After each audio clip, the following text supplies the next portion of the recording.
At my own lavish, once-in-a-lifetime wedding, my sister drugged herself with an aphrodisiac and begged me to lend her my new husband, a decorated military major general. I called her childhood friend to help, but when my sister Julia woke up and realized it wasn't Captain Hayes beside her, she threw herself from a balcony in a fit of shame and fury. James Hayes didn't blame me. He treated me the same as he always had. Racked with guilt, I sang his praises to my father, the commander-in-chief of the armed forces. But the day he was promoted to general, the very first thing he did was have his men force-feed me the same drug and dump me in an enemy encampment. If it weren't for you, Julia would never have suffered like that, he hissed, his face a mask of hatred. You're going to pay for it 1,000 times over. I was tortured to death, my body and the baby inside me cremated as a sacrifice on my sister's altar. When I opened my eyes again, I was back on my wedding day, my sister weeping at my feet, begging me to give her James. Please, Ava, I'm begging you.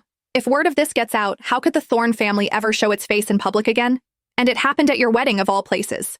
We're family, just lend me your husband this one time. My sister's face was flushed a deeper red than a boiled lobster. She clung to my leg, her pleas a desperate, shameless whimper. I stared down at her, my disgust a cold, hard knot in my stomach as I wrenched my leg free. In my last life, her tears had thrown me into a panic. I'd been desperate to protect her reputation, to spare her the embarrassment of facing James again. So I had called her childhood friend, the man she'd secretly loved for years, to help. But when Julia woke up the next morning, she flew into a rage, blaming me for everything before making a grand public spectacle of leaping from a balcony. James had said nothing. I thought he was unaffected. But on the day of his promotion to general, a promotion I had helped him secure, he gave the order. His men forced an aphrodisiac down my throat and threw me to our enemies. As I was defiled, my flesh carved from my bones, I saw him watching, his face twisted with a sick, triumphant hatred. After what you did to Julia, he spat, no amount of suffering is enough for you. The sound of hurried footsteps pulled me back to the present. James, still in his groom's tuxedo, appeared in the doorway. His eyes, when they fell on Julia, were filled with an unmistakable ache. The moment Julia saw him, she scrambled across the floor, sobbing, and clutched his leg. "Help me," she whimpered, her face burning with a mixture of shame and desperate need. A dark blush crept up James's neck. He shot a glance at me, his jaw tight. "Ava and I just finished our wedding ceremony. This isn't right." He said the words, but his tone was a lie. He was practically vibrating with the desire to pounce on her. He tugged at the collar of his uniform as if it were a noose, and the look he gave me was filled with resentment and disgust. A cold, humorless laugh escaped my lips. They were so obvious. How had I been so blind? This time, I would give them exactly what they wanted. "It doesn't matter," I said, my voice flat. "We're both the commander's daughters. Marrying one is the same as marrying the other. You can always have another wedding." James's head snapped up, his eyes wide with shock. He clearly hadn't expected the woman who had been so ecstatic to marry him just hours before to say something like this. He opened his mouth, but no words came out. He didn't have time to think. Hearing my permission, Julia grew bolder, wrapping herself around his neck like an octopus and pulling him down for a kiss. James shot me one last fleeting glance before his face turned beet red. He swept Julia into his arms and carried her into the adjoining room, shutting the door behind them. I stared at the closed door, my expression blank. My reflection in the nearby mirror showed a woman in a magnificent white gown. A laugh bubbled up from my chest. Hilarious. Utterly, ridiculously hilarious. I turned to my assistant, who was frozen in place, speechless with shock. "Help me out of this dress," I said. I pulled out my phone and sent a single public message announcing that the wedding was off. Then, after months of non-stop, frantic wedding preparations, I let the exhaustion claim me. I collapsed onto the bed and fell into a deep, dreamless sleep. I had no idea that when I woke up, the world would have turned upside down. My assistant shook me awake, her face pale with panic. My phone was buzzing non-stop. 77 missed calls from my father. My mind raced. What have those two done now? I rushed to the Thorne family mansion and was stunned by the scene. The grand hall was packed. I'd never seen so many relatives in one place, not even for a funeral. They were all sitting in stiff, perfect rows, and as I walked in, every single head turned toward me, their faces grim and accusatory. A teacup shattered at my feet. My father's roar of rage broke the silence like a clap of thunder. "You disgraceful child, get over here! Look at what you've done to your sister!" Julia immediately burst into crocodile tears. A great aunt I barely knew looked me up and down with a sneer. Well, well, Ava. Look how you've upset your father. Tsk, tsk. This was your wedding, planned entirely by you. How could you let Julia drink something so indecent?" Julia shot the aunt a look, then let out a theatrical wail as if the words were too much to bear. "I can't live like this!" she shrieked, making a show of running for the door.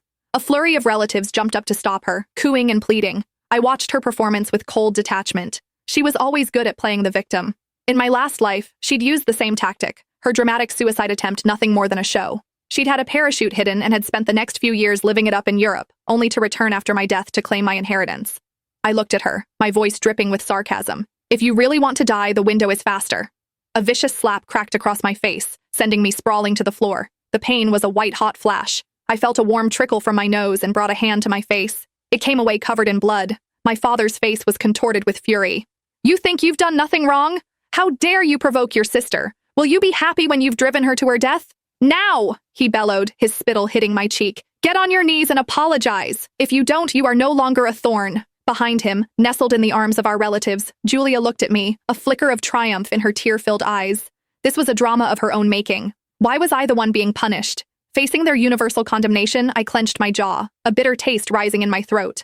Dad, I asked, my voice shaking, would Mom be proud of you right now?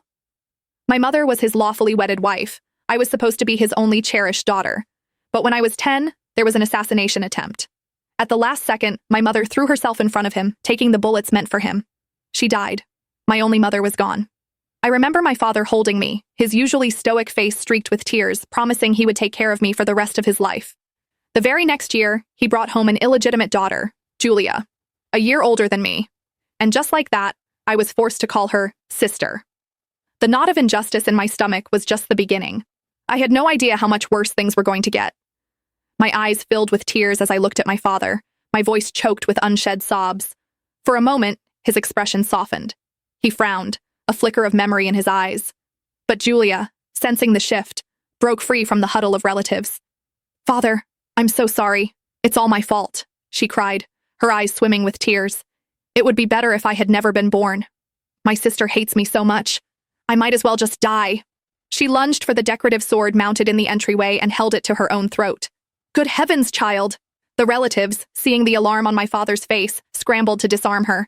In the ensuing chaos, my father rushed to Julia's side. As he passed me, he aimed a vicious kick at my ribs, sending me crashing back to the floor. It was the signal for the pack to descend. Arrogant little brat causing all this trouble. I never liked you, Ava. And now this scandal at your wedding. It's a disgrace.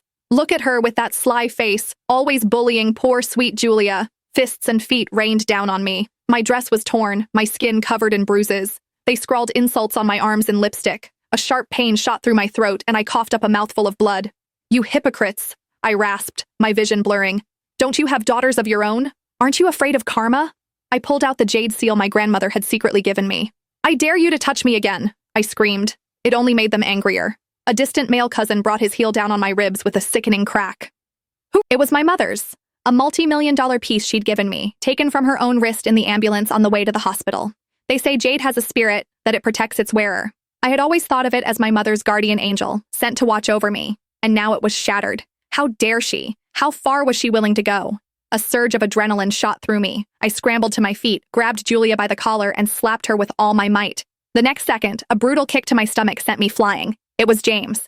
What do you think you're doing to Julia? He roared. I stared up at him, a hysterical laugh bubbling in my throat. Have you forgotten? You were supposed to be my husband.